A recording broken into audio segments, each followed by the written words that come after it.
Ayan, magandang araw sa inyo mga lalabs. May isa po tayong baguhan na nagtatanong na saan daw po ba makikita yung mga violation po nila.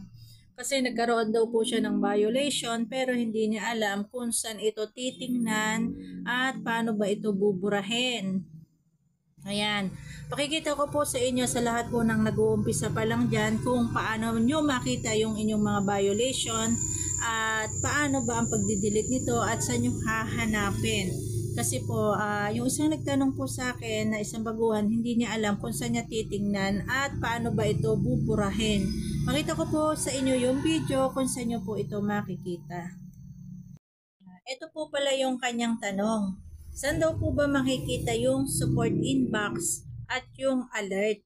Kasi po nagkaroon siya ng violation dun sa pag-post niya ng alak. Ayan, isa po yung pinagbabawal din pala ni Facebook, yung alak na ipinopost po natin. At ito nga po yung kanyang naging violation. Ngayon, itunuro ko po sa kanya kung paano ito hanapin. At ito po pakikita ko po sa inyo. Ayan, dito po sa ating profile, click nyo yung inyong profile. Dyan po sa pinakababa ng inyong profile, hanapin nyo po yung help and support. Ayan po, sa kauna-unahan. Sa help and support, hanapin nyo po yung support inbox. Ayun po yung support inbox. Ayan, click nyo po yung inyong support inbox.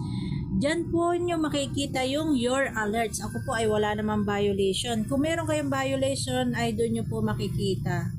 Dahil po sa pag-message po niya sa akin, ay naging okay na po yung kanyang violation at ito na po ang kinalabasan. Okay na daw po at wala na yung kanyang violation.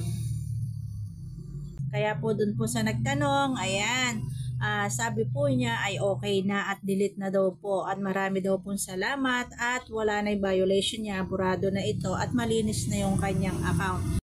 So, ayan, ganun lang po kadali. Kung bago ka pa lang po sa akin channel, pakisubscribe na rin po ako at pakiclick na rin ang bell button para lagi kang updated sa aking mga upload na video.